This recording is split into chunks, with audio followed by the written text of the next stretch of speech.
Semuanya, jadi pagi hari ini kita akan mendiskusikan terkait dengan Majapahit. Ini adalah diskusi tentang Majapahit sudah sejak 2016 sebetulnya. Jadi kita sudah penelitian cukup banyak. Pertama kami mengucapkan terima kasih kepada para peserta dalam hal ini. Wah, sangat banyak sekali ini, banyak para senior istilahnya begitu.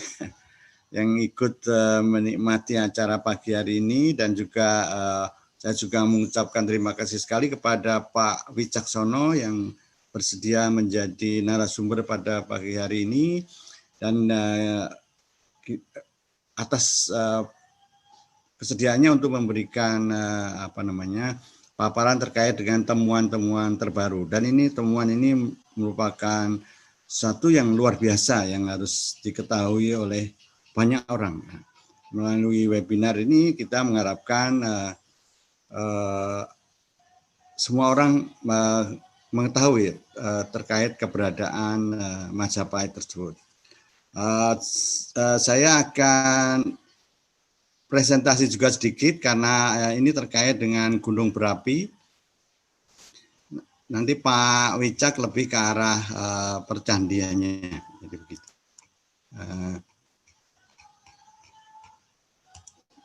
Apakah sudah kelihatan? Terlihat Pak Amin. Oke. Baik.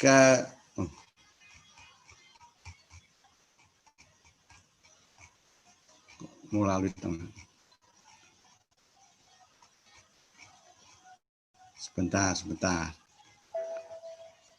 Nah, kita mulai dari Gunung Kelud dan peradaban di sekitarnya. Ini untuk mengantarkan Pak Wicak tadi. Jadi karena saya dari geologi, saya tahu tentang Gunung Kelud. Nah, mestinya ini ada pengantar sedikit. Jadi mungkin ini untuk mengetahui kita semua posisi Gunung Kelud itu di mana, Kali Brantas itu ada di mana. Jadi ini untuk memberi gambaran kepada kita bahwa Kali Brantas itu sangat panjang, dan ini semua peradaban, semua hampir peradaban kuno, Majapahit kuno sampai yang sekarang itu semua hampir tidak jauh dari Kali Brantas. Nah, seperti itu, posisi yang seperti itu. Dan kita semua tahu Gunung Kelud itu gunung aktif sampai sekarang. Nah, terus yang kedua kita bisa melihat bahwa sejarah Gunung Kelud itu sudah panjang, dan ini sejarah yang terakhir istilahnya, ini yang mungkin juga untuk mengingat kita bahwa ternyata Gunung Kelud itu ini memberi pengetahuan kepada kita semua bahwa gunung berapi itu tidak mesti eksplosif, tapi bisa juga efusif. Ini yang harus diketahui. Jadi erupsi tadi itu ada dua, eksplosif berupa letusan, terus ada efusif. Nah, jadi pada waktu 2007 itu dia hanya efusif, berupa lava, menghasilkan kubah lava seperti yang kita lihat zaman dulu ada anak Gunung Kelud itu. Tapi kemudian tahun 2014 terjadi letusan lagi. Anak Gunung Kelud tadi itu pecah berantakan. Nah, seperti itu. Nah, ini namanya eksplosif. Kalau yang 2007 itu eksplosif, efusif, jadi meleler saja. Jadi bisa seperti itu. Ini yang harus juga diketahui. Dan juga harus diketahui bahwa sejarah Gunung Kelud panjang sekali. Jadi ini yang pernah tertulis mulai 1000 tahun yang lalu, tahun 1000, bukan 1000 tahun, tapi tahun 1000 dia sudah mulai ada aktivitasnya, sampai kemudian di zaman Majapahit sendiri, kemudian sampai sekarang itu sangat aktif, dia tergolong sangat aktif. Kemudian yang kedua ini yang tertulis dalam Serat Pararaton ini banyak sekali di sana.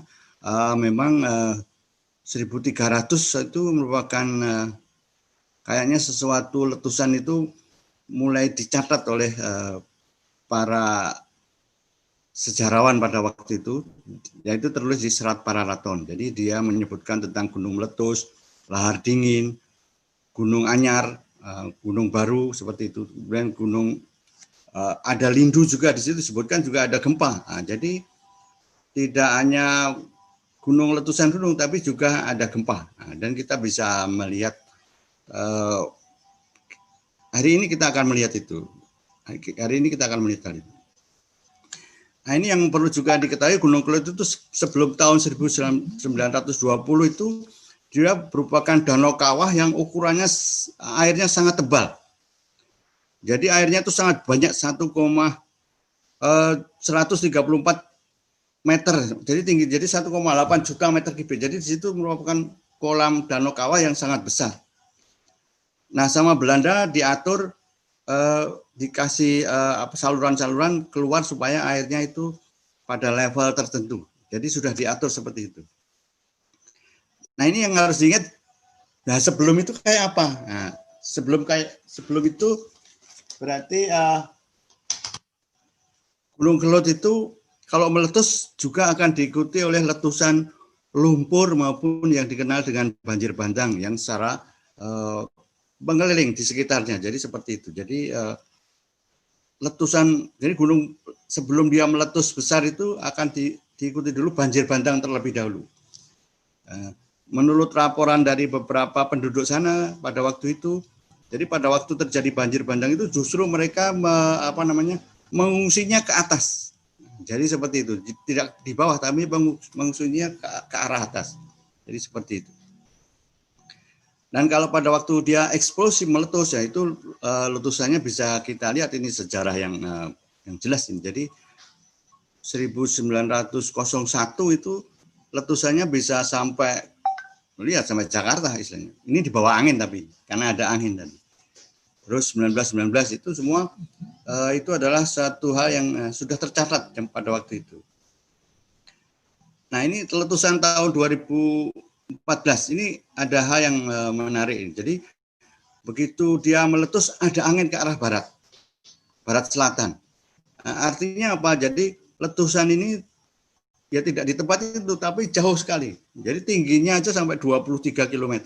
Maka dia langsung ke arah barat dan itu menuju ke sampai ke Yogyakarta dan lain sebagainya. Jadi jauh sekali 2014. Nah, juga yang harus diketahui bahwa kalau 23 km itu tingginya, maka batu-batu kerikil itu bisa sampai 10 kilo. Kerikil itu ukuran 6 cm lah sebenarnya gitu. 6 cm tapi jumlahnya banyak ya, jadi ya sangat berbahaya lah. Nah, Gunung Kelud itu karakternya seperti itu. Ini yang kita tahu, yang kita tahu. Nah, ini nanti kita akan melihat, ini saya memberi contoh karena letusan yang mau kita pelajari hari ini tuh ternyata letusan Gunung Kelud itu bisa sejauh 40 km. Itu bagaimana bisa terjadi? Itu yang ini yang akan kita lihat nanti. Jadi saya mengambil di sini salah satu contoh, ini Gunung Sinabung. Jadi kita bisa melihat Gunung Sinabung itu letusannya seperti ini dan aliran panasnya atau debu dalamnya mengeliling di seluruh gunung itu sendiri. Jadi seluruh gunung tadi tertutup oleh itu. Jadi ini sebagai bandingan kalau pas meletus besar itu bisa menutup kemana-mana. Jadi materialnya itu bisa berkilo-kilo lah semacam gitu. Jadi bisa sangat jauh. Jadi bisa dilihat, ini contoh hanya Gunung Sinabung. Nah, terus ada juga dia membentuk kubah lava, kemudian diikuti oleh yang dikenal dengan kalau di Jogja namanya wedhus gembel. Nah, jadi ini kubah lava yang runtuh dan dia mengalir seperti itu. Ini bisa sangat jauh mengikuti alur sungai tadi. Gunung api itu adalah seperti ini. Nah, jadi sebelah kanan ini adalah satu contoh gambar. Ini di Gunung Merapi. Tapi ini bukan karena awan panas. Kalau awan panas mungkin nggak sampai 20 kilo lah. Hanya sekitar seperti ini. Tapi kalau kemudian awan tadi yang lahar tadi, endapan yang tertumpuk di atas tadi, kemudian ada aliran, ada air, maka dia bisa mengalir jauh sekali. Ini dicontoh di Jalan Magelang, ini 25 kilo lah dari 25 kilo dari Gunung Merapi. Ada batu besar di tengah jalan dan dia tertutup pasir sekitar sampai 3 meter. Jadi ini bisa dibandingkan batu ini dengan truk yang ada di sana. Jadi ini hanya memberi gambaran gunung berapi itu seperti itu. Terus kita bisa melihat ini awan panas itu kayak apa. Jadi ini contoh juga kita ambil ya di Gunung Merapi. Jadi ini awalnya di bagian tengah ini adalah gambar masih hutan hijau royo-royo. kemudian awan panas itu menutupi ini semua. Jadi desa ini langsung hilang semua. Dan ini ketutup lahar panas. Lahar panas ini bisa kita rasakan ini tahun kejadian 2010, 2012 ini masih hangat, ya, masih hangat. Nah, jadi seperti itu.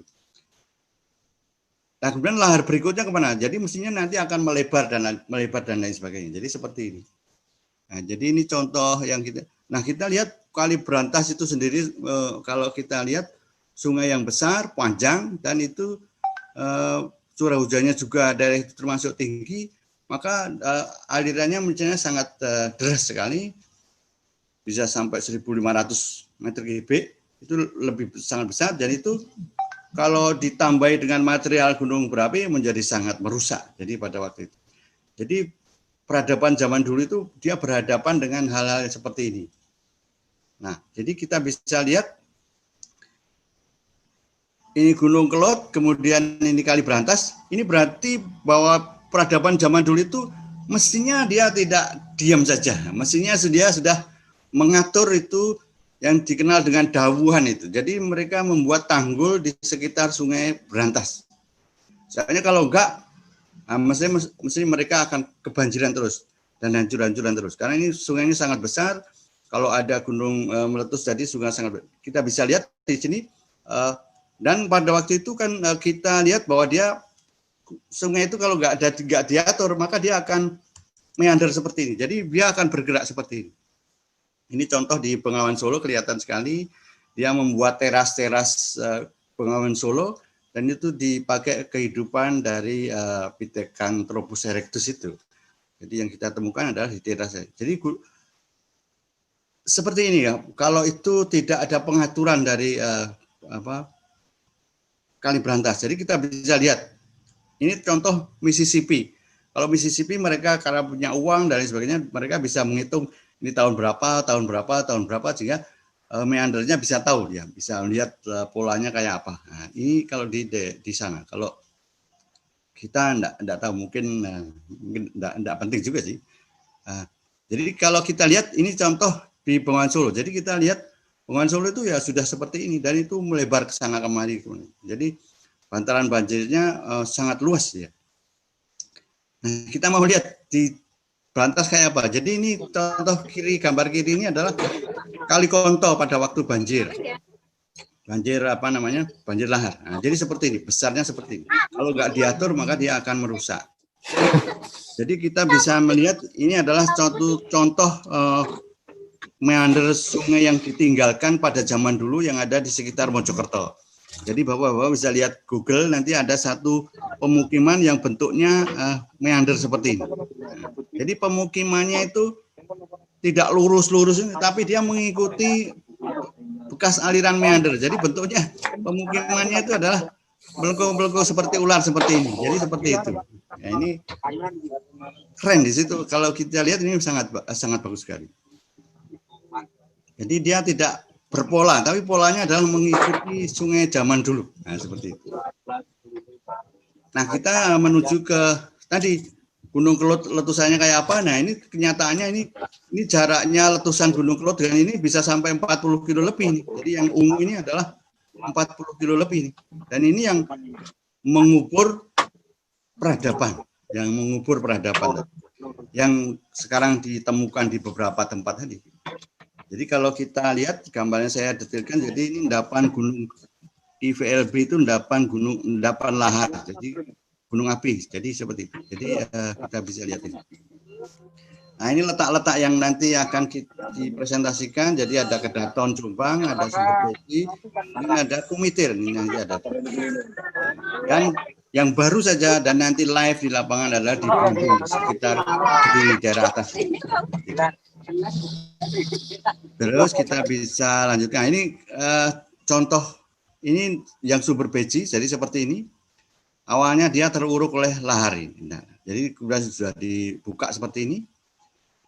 Terus ini situs Kumitir yang temboknya ratusan meter itu, dan ini endapan di atasnya, jadi endapan ini.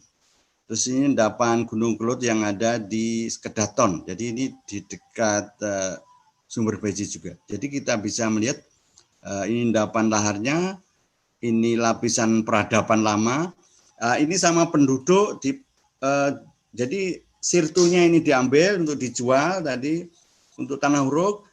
Kemudian penduduk setempat mengambil tanah di bawahnya itu untuk membuat bata. Nah, ini yang ada terjadi di Kumitir. Jadi mereka menggali lebih dalam untuk menuju ke tanah peradaban yang lama ini. Di sini ada bekas temboknya, jadi seperti itu. Kira-kira begitu. Nah, ini kira-kira hasil ini adalah satu penelitian yang bagus dari Pak Ahmad Zainuddin. Jadi ini di jurnal. Jadi letusan gunung berapi itu terjadi pada kurun waktu 1380 sampai 1420 Masehi. Nah, dan itu bisa mencapai 40 km. Penelitiannya di daerah Candi Tondowongso ini. Jadi ini lapisan peradaban yang lama, terus ini endapannya yang mengubur dia. Ini di Tondowongso.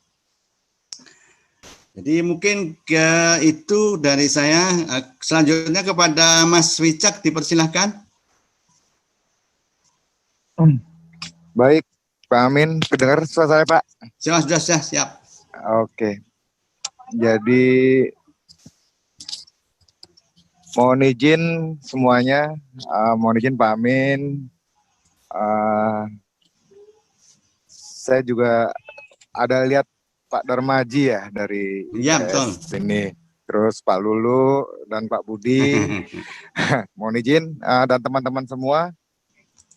Jadi mungkin saya akan mengantarkan cerita dulu sebelum saya ke presentasi saya. Jadi awalnya saya selalu merepotkan Pak Amin ini dari 2019, mulai dari Pataan ya Pak ya? Ya. Candi Pataan di Lamongan, ekskavasi di sana, terus kemudian Sumber Beji, terus yang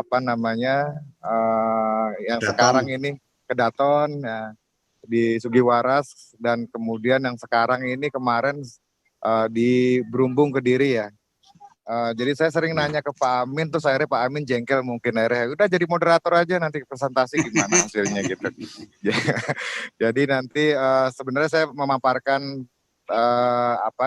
temuan-temuan 2 tahun terakhir ini yang luar biasa, yang menunjukkan proses aktivitas bencana alam yang terjadi pada abad ke-12-14 begitu ya. Jadi nanti saya hanya ingin berbagi sih, ingin mendapat masukan dari Pak Amin dan kawan-kawan, bagaimana sih kronologis terjadinya bencana itu dan bagaimana proses itu terjadi. Begitu. Mungkin bisa slide dari presentasi saya. Sebentar Pak.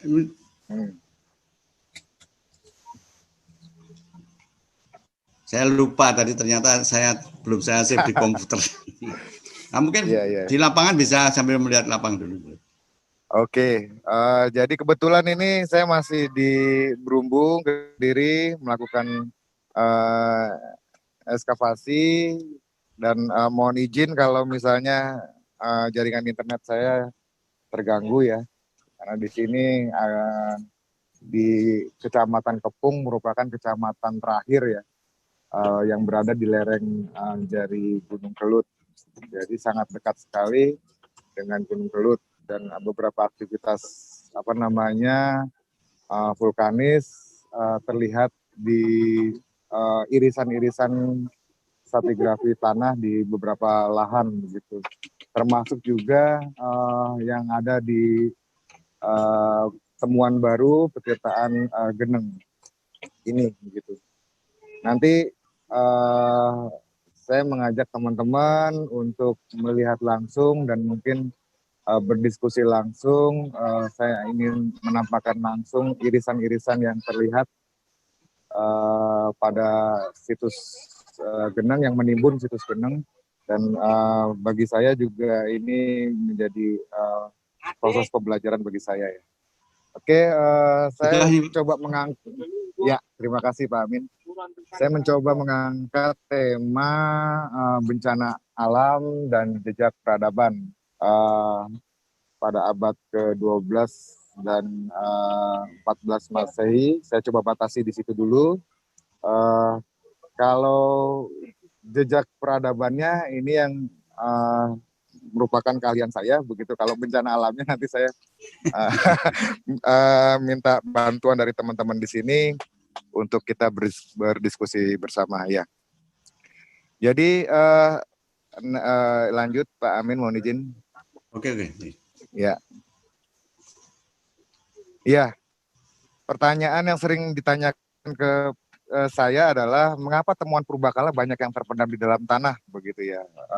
Itu banyak sekali dan saya banyak interpretasi yang berkembang di masyarakat juga di media sosial, Facebook itu apakah karena dihancurkan begitu, apakah karena perang begitu, apakah karena bencana alam. Ketiga-tiganya anggapan itu ya ada benarnya karena kita punya contoh karena dihancurkan misalnya di Pendem, Kota Batu itu dia dalam sumurnya itu terdapat tumpukan-tumpukan batu, bongkah-bongkah batu yang memang itu terus kemudian menjadi cerita dari masyarakat Desa Pendem bahwa ada sesuatu yang dipendam di sana. Cuma tidak semua begitu. Terus kemudian karena perang kita tidak menemukan bukti materialnya, walaupun dalam beberapa naskah memang terjadi pemberontakan, tapi apakah efeknya itu kena kepada benda material, kita tidak punya bukti akan hal itu.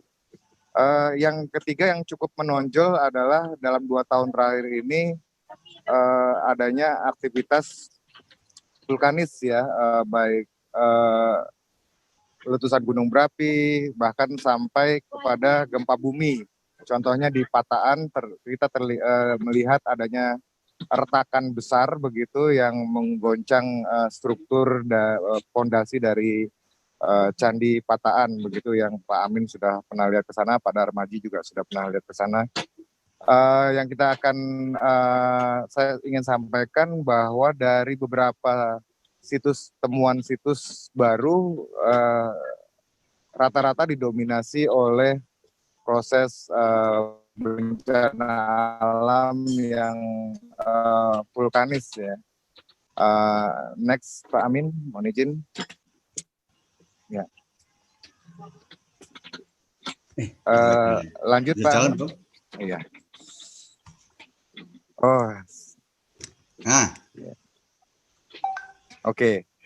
Nah, saya ingin berbagi 4 lokasi yang menurut saya cukup fenomenal, itu menggambarkan bagaimana aktivitas vulkanis itu memendam tinggalan-tinggalan jejak-jejak budaya kita dari abad ke-12 sampai ke-14 begitu ya. Pertama adalah situs pertirtaan Sumber Beji di Kecamatan Ngoro Jombang, kemudian situs Kedaton yang ada di Desa Sugiwaras, Kecamatan Ngoro, dan itu berbatasan juga dengan Desa Bulurejo yang ada di Kecamatan Diwe. Kemudian yang ketiga adalah situs Kumitir yang berada di Kecamatan Jatirejo, Mojokerto. Dan yang terakhir ini yang sedang kita kerjakan adalah situs pertirtaan Geneng di Desa Berumbung, Kecamatan Kepung, Kabupaten Kediri. Next Pak. Ya, ini lokasi Sumber Beji Ngoro Jombang. Next Pak.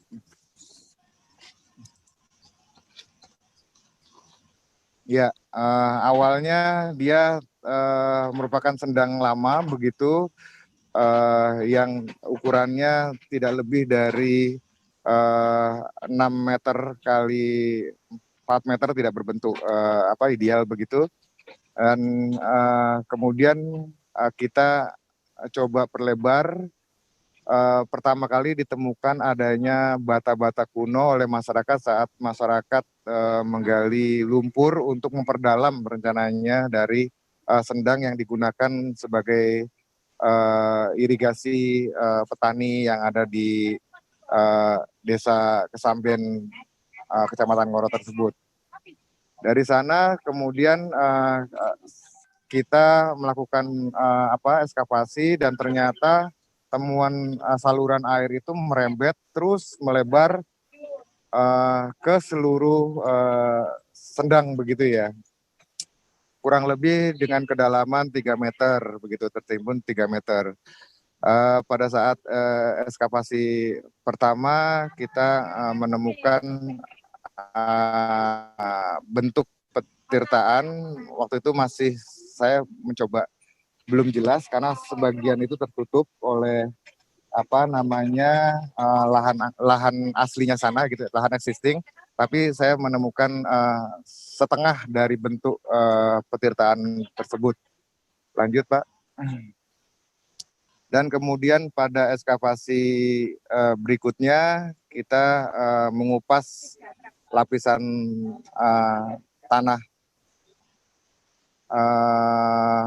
Ya kita membuka lapisan tanah itu dan menampakkan keluasan bangunan kurang lebih memiliki panjang 20 meter dengan lebar 17 meter ya.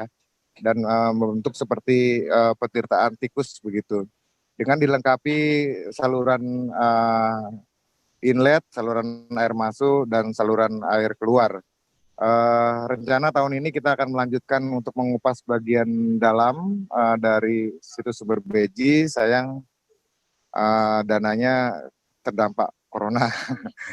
Dari temuan-temuan lepas di Sumber Beji, kita mendapati adanya fragmen porselin dari masa dinasti Song, tapi didominasi oleh dinasti Yuan, gitu, baik porselin maupun mata uang kepeng, mata uang Cina. Sehingga kita sementara ini menyimpulkan berasal dari abad 13-14 Masehi. Yang lanjut Pak. Kemudian yang kedua, situs Sugiwaras dan Bulurejo Jombang, ini sebenarnya satu kawasan, cuma saat ini terpisah oleh batas-batas administrasi saat ini. Yang satu ada di Kecamatan Diwe, yang satu lagi ada di Kecamatan Ngoro. Kebetulan dua lokasi ini sebenarnya satu kawasan yang kita sebut kemudian sebagai situs Kedaton, karena di situ toponimnya masih disebut sebagai Dusun Kedaton. Next Pak. Iya, temuan di sini cukup luas, tapi kemudian sebagian besar rusak oleh aktivitas penambangan pasir yang ada dilakukan di lokasi itu. Memang kita sangat sayangkan, memang kami terlambat untuk mengetahuinya, tapi kita rencanakan untuk tahun ini mencoba menyelamatkan yang tersisa dulu, kemudian sambil mempelajari bagaimana bentuk dan pola dari yang sudah nampak saat ini. Kebetulan tahun kemarin kami dibantu oleh tim Geofisika ITS dan Pertamina untuk melakukan georadar, geomagnet, dan geolistrik di dua kawasan ini. Pertama kawasan Sumber Beji, petirtaan Sumber Beji Jombang, dan yang kedua adalah di Sugiwaras dan Bulurejo ini. Harapannya kita ingin melihat potensi-potensi tinggalan arkeologis yang masih tersisa dari survei bawah tanah yang dilakukan teman-teman geofisika itu, apakah cukup masih potensial dilakukan penelitian lebih lanjut. Situs di Ngoro tersebut desa mana Pak Wita? Oh ya, di Desa Kesamben untuk Sumber Beji, yang situs Kedaton itu di Desa Sugiwaras dan Desa Bulurejo. Next Pak Amin. Iya, dari temuan-temuan lepas yang nampak di permukaan, ada fragmen porselin dari dinasti Yuan dan Ming, fragmen tembikar kasar dan halus Majapahitan, kemudian fragmen genting dan ukel. Dari data-data itu kita sementara ini kemudian menyimpulkan bahwa itu merupakan situs pemukiman yang kita duga Kedaton, dari abad 13 14 Masehi ya, era Majapahitan. Di sana juga kita diceritakan bahwa ada bangunan gapura dulu seperti Ringin Lawang ceritanya masyarakat sana, tapi kemudian bangunan itu sudah dihancurkan oleh penggali pasir waktu itu. Sangat disayangkan memang. Next, Pak Amin. Yang ketiga, situs Kumitir yang ada saya tulis ya, di Jatirejo, Mojokerto. Ini next Pak, dekat dengan kawasan Cagar Budaya Nasional Trawulan. Ya, ini awalnya kita menemukan situs Kumitir itu kurang lebih nampak 10 meter, kemudian coba kita lihat lagi kelanjutannya dan kita menyimpulkan sepanjang waktu itu 21 meter. Tidak terlihat signifikan pada waktu pertama kali ditemukan begitu. Tapi kemudian next Pak Amin. Kita coba mengkaitkan korelasi antara temuan yang talut yang di Kumitir itu, tembok yang struktur panjang itu dengan temuan-temuan lain yang sebelumnya telah kita data yang tahun-tahun sebelumnya di 2017 dan 2018. Dan saya mencoba membuat hipotesis bahwa ini jangan-jangan ada suatu dinding besar begitu ya yang ada di Kumitir begitu. Terus kemudian saya cari literatur juga didukung oleh beberapa keterangan dalam naskah Negara Ketagama, kemudian Pararaton dan juga Kitab Wargasari yang menyebutkan tentang adanya pendarmaan pada masa Narasingamurti ya, pada masa Singosari yang meninggal tahun 1268 Masehi, yang menjadi sisi timur dari kota Raja Majapahit. Next Pak Amin. Hipotesis itu coba kita bawa ekskavasi pada bulan Oktober, akhir Oktober, awal November, dan ternyata kita berhasil menampakkan 187 meter. Ya, tapi kita bentuknya masih trans ya, jadi ada parit-parit begitu, ada 4 parit yang kita buka dan ketika kita teodolit, kita tembak, kemudian kita ukur melalui GPS, itu juga semuanya mendukung bahwa itu membentuk garis lurus begitu ya. Kemudian juga kita ukur ketinggian tanah antara lapis atas bata yang sebelah sisi selatan. Jadi struktur itu membujur utara selatan gitu. Antara lapis teratas bata yang di sisi selatan, ujung selatan dengan sisi ujung utara itu ternyata cuma selisih 3 cm. Jadi dia rata-rata air sekali pada waktu itu. Luar biasa. Next Pak. Temuan ini kemudian menjadi viral dan kita mengembangkan lagi hipotesis bahwa karena kita menemukan satu sudut yang ada di utara begitu membentuk sudut, kita membutuhkan hipotesis adanya bentuk persegi dulu begitu ya, persegi 4. Dan terus kita pantau terus temuan-temuan baru, kita data terus, kita istilahnya ya, belusupkan begitu ya di Kumitir untuk uji apakah benar ini, sampai kemudian kita melakukan tes pit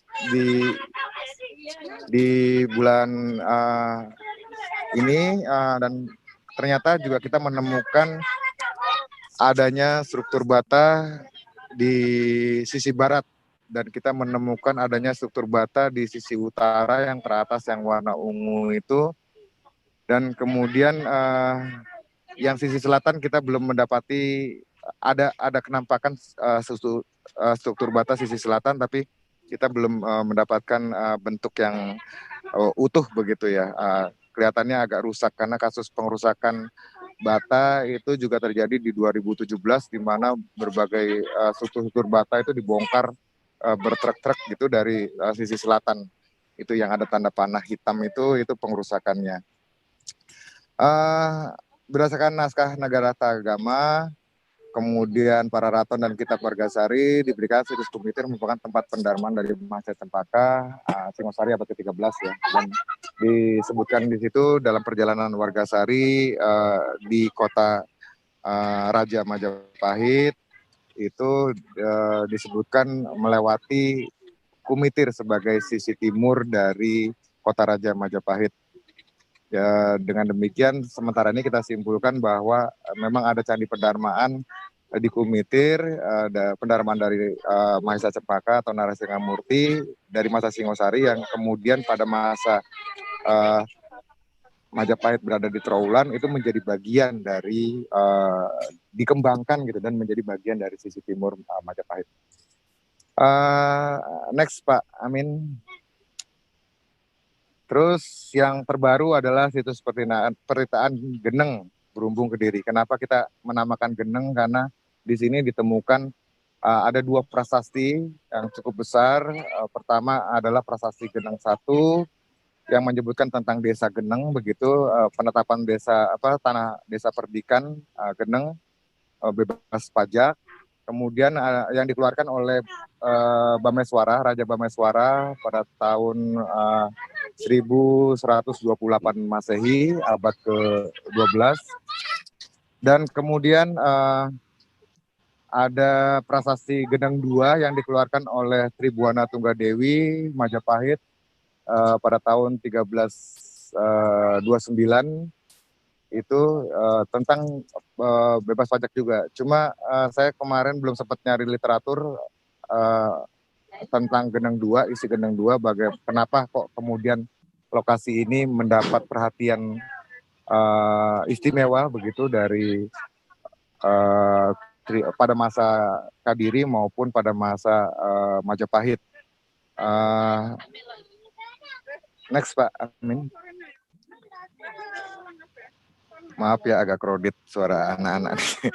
Nggak apa-apa. Ini penemuan pertama situs peritaan Geneng. Ini ditemukan karena adanya aktivitas galian tanah begitu yang digunakan untuk pembuatan bata dan genteng, dan juga tanahnya digali untuk dijual sebagai tanah uruk begitu ya. Dan dalam proses itu sebelumnya tanah itu sudah hampir sama dengan level yang di tanah di sebelahnya.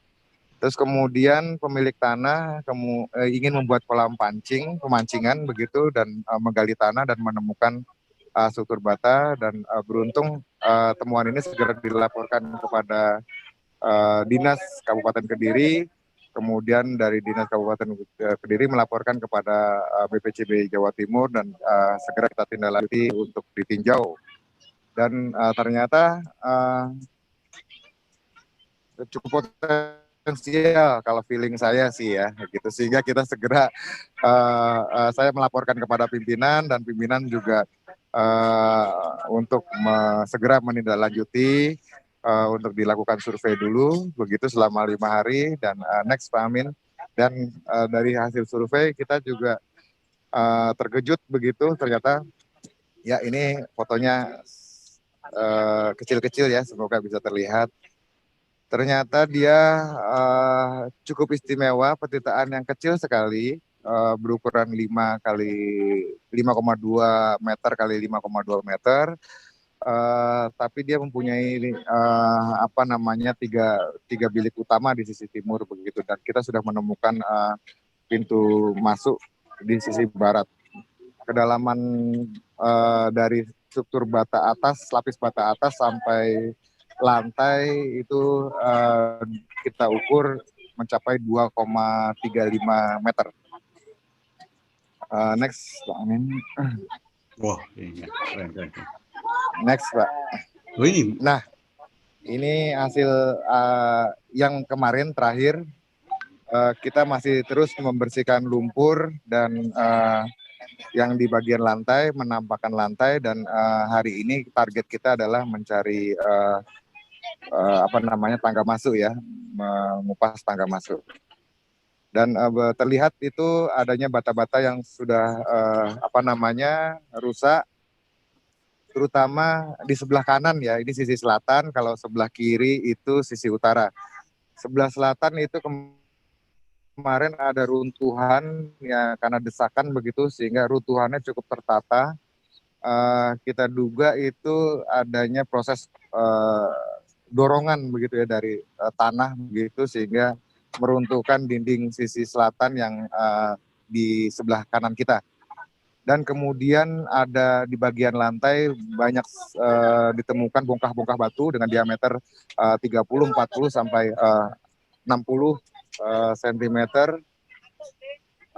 Kemudian kita juga menemukan lapisan di bawahnya, ada lapisan abu vulkanik, Pak Amin. Begitu cukup tebal, kurang lebih 10 cm di bagian lantai yang menutupi lantai bata. Jadi dia berwarna abu-abu, agak coklat begitu. Karena Terus karena saya bukan ahlinya, tapi feeling saya sih ini karena proses erupsi begitu ya, yang terus batu-batu, bongkah batu itu seperti lontaran-lontaran begitu ya. Kalau saya lihat di video-video tentang erupsi gunung begitu kan, biasanya andesit-andesit itu pada keluar begitu, Pak Amin. Mohon koreksi kalau keliru. Jadi lapili begitu ya, Pak? Saya kurang paham. Nah, itu kita temukan di dasar kolam, dan itu bahkan dorongan proses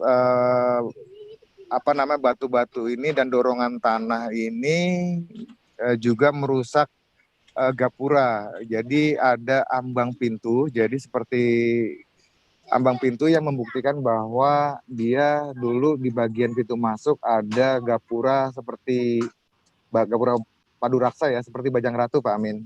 Begitu ya, itu dia seperti candi tapi tengahnya bolong begitu, tipe paduraksa. Dan ya seperti bangunan arsip Bajang Ratu, gapura Bajang Ratu kan seperti candi arsitekturnya, tapi bagian tengahnya bolong. Nah, sebenarnya itu kan adalah gapura ya, Pak ya, pintu masuk gitu ya. Dan kita temukan itu di sini dengan bukti adanya ambang pintu. Ambang pintu biasanya dia jadi kayak belandar dari konstruksi gapura di bagian tangga. Nah, next Pak Amin.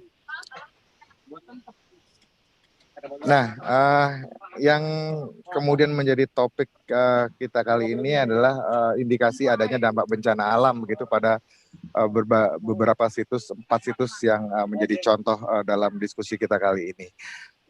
Next Pak Amin. Karena data saya ada di kantor ya, jadi saya pakai datanya seadanya. Ini pada saat penelitian Jombang, di Sumber Beji Jombang, terlihat lapisannya itu stratigrafinya dia lapisan pasir cukup padat dengan isian kerikil dan kerakal hingga kerakal ya, 10 sentian begitu, cukup padat sekali dan mengeras. Itu muncul hanya di lapisan di sisi selatan itu, sedangkan sisi yang lain, dinding-dinding yang lain itu lapisannya lapisan lempung. Tapi dari dinding selatan sampai ke bagian lantai itu semua terisi oleh lapisan pasir yang cukup keras seperti ini, pasir isian kerikil sampai kerakal. Dan itu seperti semen, kayak kita ketika menggali lantai itu seperti membuka cor-coran cor-coran lantai begitu, lantai yang dicor begitu. Next Pak Amin. Dan ini juga nampak di hal yang sama di situs Sugiwaras dan Bulurejo Jombang yang kita satukan menjadi namanya situs Kedaton di Jombang. Cukup masif lapisan tanah di sana, dan hampir sama dengan lapisan yang terbentuk, sedimentasi yang terbentuk pada sumber beji, petirtaan sumber beji Jombang dengan lapisan pasir dengan isian kerikil hingga kerakal. Kalau di sini malah bongkah begitu ya, ada bongkahnya juga. Pada waktu di lapangan saya berdiskusi dengan Pak Amin ya, ini karena proses sungai begitu ya, yang larutan banjir yang terbawa oleh sungai, banjiran dari Kelut. Next, Pak Amin. Next, ya. Oke. Nah, di situs Kumitir ini juga sama, dia adanya aktivitas sungai, pasir sama kerikil kerakal begitu ya, cukup masif juga, cukup keras, dan hampir ditemukan juga di sebelah selatan dari Kota Raja Majapahit. Jadi di Kecamatan Jatirejo itu lapisannya seperti itu, seperti kayak ada pasir, kerikil, kerakal sampai bongkah juga. Kita temukan cukup masif di selatan dari Trowulan begitu ya, Kumitir, Tikus, kemudian Grogol, situs Grogol yang ada di sebelah selatan. Next, Pak Amin. Nah, nanti pertitaan Geneng saya akan bawa untuk melihat langsung. Terus next, Pak. Nah, yang menjadi pertanyaan adalah bila mana dan bagaimana itu terjadi, kapan dan bagaimana situs-situs pada abad ke-12 dan ke-14 itu terbenam begitu ya, terpendam begitu ya. Terus next, Pak Amin. Nah, di sini yang saya selalu, bagaimana ini Pak Amin? Jadi kami membutuhkan bantuan dari pakarnya ya, geologi, geofisika begitu, untuk merekonstruksi jejak peradaban kita bila mana dan bagaimana itu terjadi.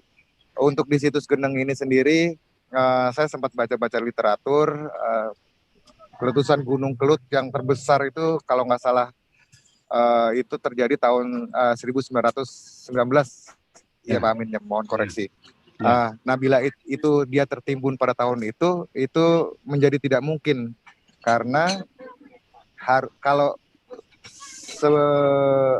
ada catatan Belanda di 1800 gitu. Belanda melakukan registrasi ya, tinggalan-tinggalan di Jawa itu, termasuk Raffles juga menulis di History of Java itu pada tahun 1800.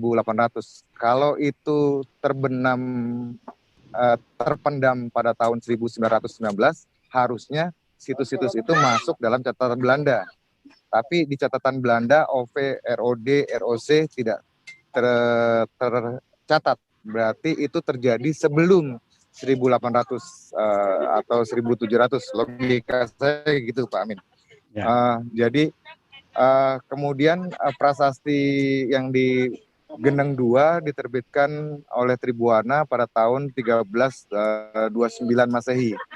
Berarti dia masih ada pada tahun itu, 1328, abad 14. Yang mungkin terjadi adalah saya membaca catatan erupsi di Gunung Kelut itu terjadi juga cukup hebat di beberapa kali di tahun 1500-an kalau nggak salah. Mohon koreksi Pak Amin. Jadi mungkin bisa terjadi di tahun-tahun itu untuk situs Geneng ya Pak. Untuk yang lain saya kasih PR deh ke Pak Amin. Jadi untuk di petitaan Geneng ini mungkin kalau logika saya bermain itu ya 1500-an karena itu terjadi, dia terpendam di 1500-an sehingga tidak tercatat di catatan Belanda pada tahun 1700 1800. Begitu. Next, Pak. Ya ini sehingga saya memunculkan banyak pertanyaan tentang sumber beji terjadi kapan dan bagaimana. Kapannya itu nanti yang terpasti bagaimananya sudah dijawab sama Pak Amin itu waktu kita ke lapangan langsung banjir lahar Kelut kalau nggak salah melalui Sungai Konto ya Pak ya. Iya. Banyak sungai ternyata, banyak sungai di situ, kecil-kecil. Oh, banyak sungai, siap. Hal yang sama itu ya, Sumber Beji, Kedaton, di Sugiwarta Bulrejo terjadi karena aktivitas sungai begitu ya. Next, kemudian situs Kumitir, kemungkinan banjir lahar dari Arjuno melalui Sungai Pikatan karena Pikatan cukup dekat dengan Kumitir, Pak. Mungkin saya butuh bantuan melihat Sungai Pikatan atau Sungai Berantas. Sungai Berangkal lama, Pak. Berangkal ya. Ya, Berangkal lama kan kayaknya berubah jalur, Pak. Jadi perlu dilihat dulu itu juga kayaknya mengalir dulu ke Waduk Kumitir, di dekat Kumitir, kemudian atau gimana? Saya ngasih pertanyaan aja begitu. Atau karena erupsi Gunung Lirang, Pak, memang tercatat pernah erupsi cukup besar sampai membelah gitu ya Gunung Lirang itu sendiri, menjadi habis begitu Gunung Lirang. Oh ya, terus kemudian next Pak Amin, situs Pertitan Geneng ini jelas karena Gunung Kelut, karena sangat dekat sekali dengan Gunung Kelut. Berada di lereng Kelut, ini nanti butuh bantuan interpretasi, bantuan analisis bila mana dan bagaimana itu terjadi. Sementara itu mungkin Pak Amin, jadi sebenarnya saya bukan memaparkan, saya malah ngasih pertanyaan, Pak. Ini sampai kapan sih, Pak? Sampai Senin, Bapak. Sampai Oh. Senin. Ya, sampai Senin saya di sini, sehingga monggo kalau mau ke lokasi, saya sediakan kopi, Pak. Mungkin sementara itu mohon izin, mohon maaf kalau presentasi saya jauh dari formal karena saya orang lapangan, Pak Amin. Terima kasih. Assalamualaikum warahmatullahi wabarakatuh. Waalaikumsalam warahmatullahi wabarakatuh. Baik.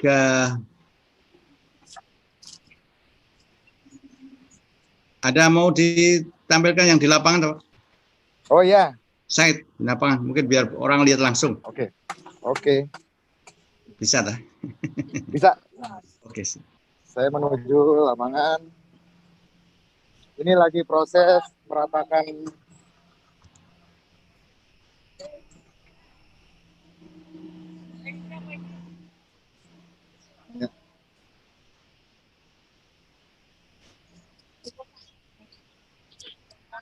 kelihatan, Pak Amin? Ya, kelihatan. Ya. Ini situsnya. Ya. Utara sana, Pak. Ya. Kelihatan utara sana, selatan sana. Oke. Terus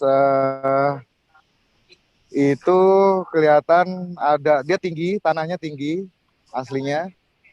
Cuma dia tanah sini dikeruk begitu untuk tanah huruk dulu. Jadi intervalnya sebenarnya tidak terlalu jauh ya antara tanah yang asli sama yang saat ini, terus kemudian yang digali begitu. Nah, terus situs ini berada kurang lebih 4 meter dari tanah yang masih asli sana. Terus ini stratigrafinya, bentar.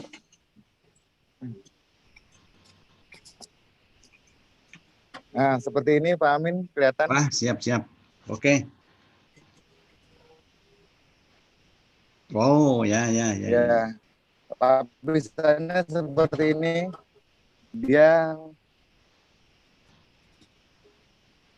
ya tipikal ya. Terus lahar ataupun ada gitu. Nah, jelas Pak Amin, kelihatan Pak Amin? Oke, ya. Nah, terus ini yang di bagian bawah dari lapisan petirtaan, yang atasnya dia. Nanti laptopmu kecemplung lah. Enggak, saya bawa pakai HP kok Pak Amin. Oke. Ini yang lapisan irisan. Dia kayak semacam ada pelapukan apa Pak? Tuf apa Pak? Saya nggak kurang paham. Ya. Oh gitu ya. Memang nanti kita ke lapangan lah. Segera. Oke. Saya segera. Asik. Pak Lulu juga katanya mau ke lapangan Pak Lulu itu. Tanggal 4 kayak kumitir. Siap. Tanggal 4 Kumitir kita aja mulai, rame-rame, Pak. nanti kumitir rame-rame. Siap, begitu. Jadi ini kondisinya dari situs yang saat ini terpendam 4 meter 4 meter lebih ya, Philip. Levelingnya. Dari sini sampai atas 5 meter, Pak. Wah, diukur sama teman pemetaan. Oke. Ya, ini kondisi akhir sekarang. Terus terpendam 5 meter. Dan di sini juga ada arung, Pak Amin. Di sini cukup banyak arung ya, saluran air bawah tanah yang saya juga tidak bisa bagaimana hubungan antara petirtaan ini dengan arung yang arungnya melintas begini di bawah tanah. Okay. Yang nampak di sana sudah nampak di irisan dekat sungai. Ya, itu bentukan manusia, Pak Amin. Kayak lorong itu ya? Ya, tapi dia atasnya itu punya cenul kayak gending gitu loh, Pak. Dan itu konstan sampai ke bawah, sampai ke dalam. Begitu. Cukup menarik. Ya, terowongan itu saya aja tinggi 171 bisa berdiri, Pak. Ya. Ya, itu dipahatkan di semacam padas begitu. Dan cukup kokoh begitu. Saya juga kaget. Padasnya itu dia terowongan itu dipahat di padas dan cukup kuat begitu menahan ini. Mungkin gitu Pak Amin. Oke, siap. Ya, terima kasih. Ya.